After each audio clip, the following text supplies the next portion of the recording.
This week, we will hit the 100-day mark of Donald Trump's presidency. If you can't believe how quickly time has flown by, that's not at all how I feel. But if that's how you feel, don't worry, everyone. There are only 1,361 days to go of this journey. Now, the first 100 days, though, is often the high watermark of a presidency. You're fresh off a political win, you have momentum, you can finally try to implement the plans you talked about on the campaign trail. You're still in a sort of honeymoon phase of your presidency, for most presidents. It's a time when the American people are most willing to extend some benefit of the doubt of what you're going to do. But as we approach the end of Trump's first 100 days, it seems he was pretty quick to squander whatever goodwill he came in with. And that's not just me saying it. I mean, poll after poll after poll, and I literally mean there's so many of them, is making that all perfectly clear. There was a new NBC News poll out just this morning that shows Trump's favorability is at just 45%. Now, Fox News poll put his approval a point lower at 44%, which, by the way, is the lowest rating that Fox has ever measured for any president at this point in their term. And those weren't even the worst numbers Trump saw this week. A Washington Post ABC News poll showed his approval rating at just 39%. And then there are the numbers on the specific issues, and this is where I think it gets very interesting, like these from the New York Times. Trump's underwater by 4 points on immigration, an issue that typically had been his strength.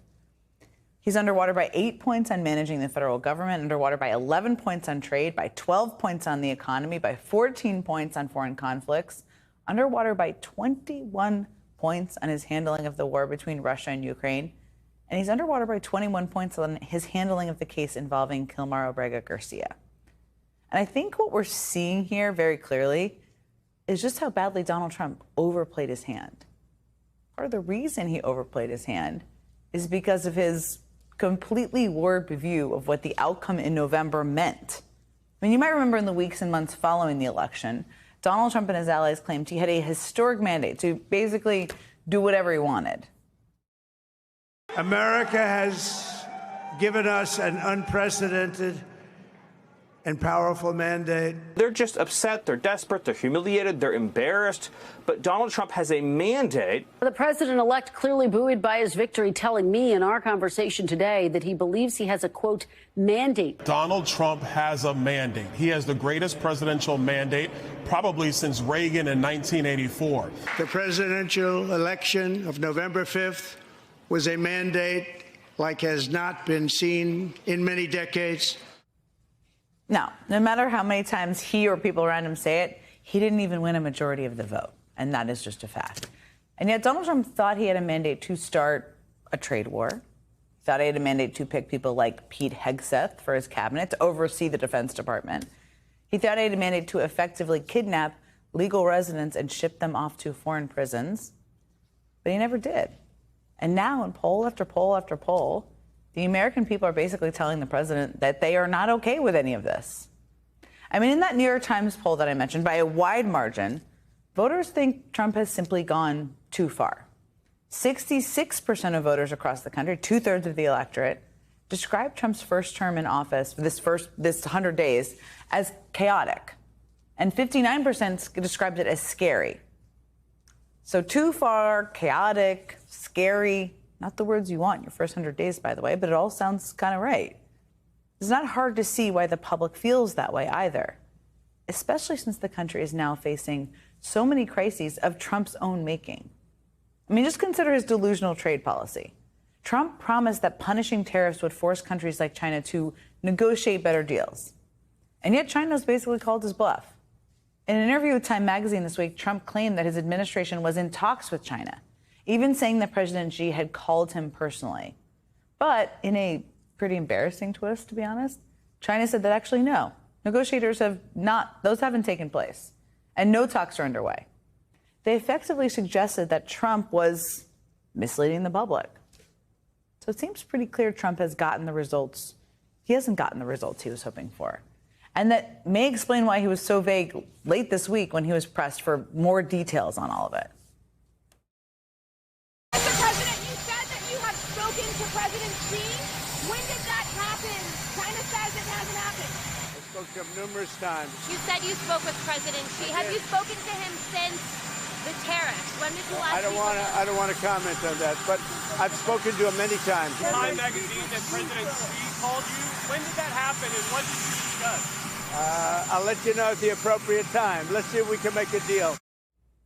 I mean, that's all a little awkward to watch, but it's also not a one-off. I mean, it's the latest in a series of reality checks for this administration when it comes to their on-again, off-again tariffs.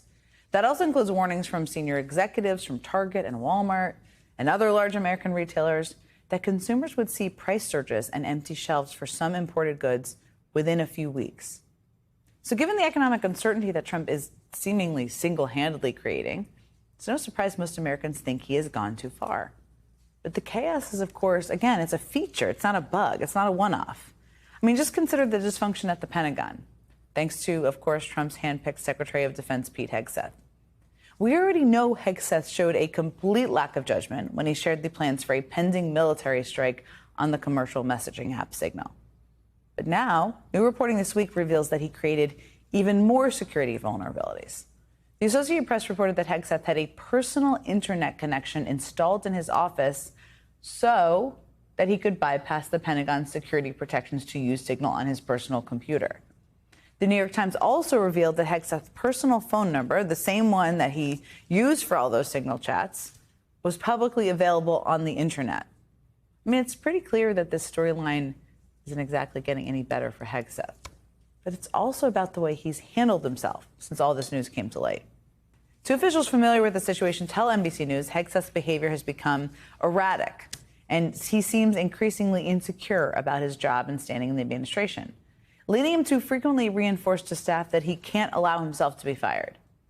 Based on how he defended himself earlier this week in a visit to his old stomping grounds at Fox and Friends, erratic seems, well, fairly accurate. I look at war plans every single day.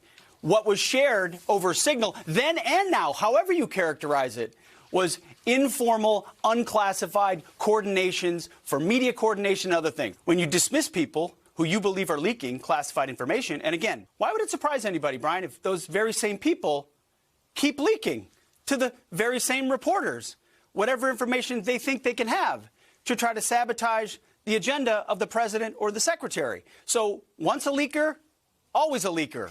Often a leaker. Disgruntled former employees are peddling things to try to save their ass. We haven't backed down. See, here's the thing. A lot of people come to Washington and they just play the game. And it's you punch their ticket and get along to go along and, you know, start doing Meet the Press and going to the Council on Foreign Relations and spending time with all the new cocktail sipping crowd. That's not why I'm here. I'm here because President Trump asked me to bring warfighting back to the Pentagon every single day. Right. That is our focus. He often thinks when he talks louder that people are going to listen to him more. I've noticed this is a trend. But I mean, that's the kind of unhinged and accusatory behavior that's not just a bad look for the Secretary of Defense. It obviously is. It's also a distraction from what the work he should be doing. The Pentagon does a lot. And it's a disservice, of course, to the men and women who serve. They deserve steady leadership at the Pentagon. So given all the disarray at the Department of Defense, is it, I mean, really any wonder that a majority of Americans view this administration as being chaotic? It seems chaotic. He seemed chaotic in that interview. So this administration is in some deep holes right now, obviously, across the government. When Donald Trump is in a hole, his instinct is often to keep digging. When it seems like he's pushed too far, he will almost always try to push things even farther. And that's exactly what we're seeing right now on Donald Trump's signature issue, immigration. Sure, lots of Americans voted for this guy, so many did, because they thought he would secure the border. But what we've seen is something entirely different. Instead, we've seen his administration mistakenly ship a Maryland man with protected status to El Salvador and then refuse to bring him back. Instead, we're hearing Trump muse aloud about shipping American citizens to foreign prisons. Instead, we're seeing headlines about a Trump-appointed judge saying a 2-year-old American citizen was just deported with no meaningful due process. Instead, we're seeing headlines about a judge being arrested for allegedly obstructing immigration agents. The bad news is he's trying a lot of stuff that is scary, and he is.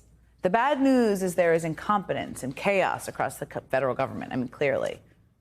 But as we approach the end of this first 100 days, the good news is the American people seem to be paying attention to what's happening, and they do not seem to like what they see. I wonder why.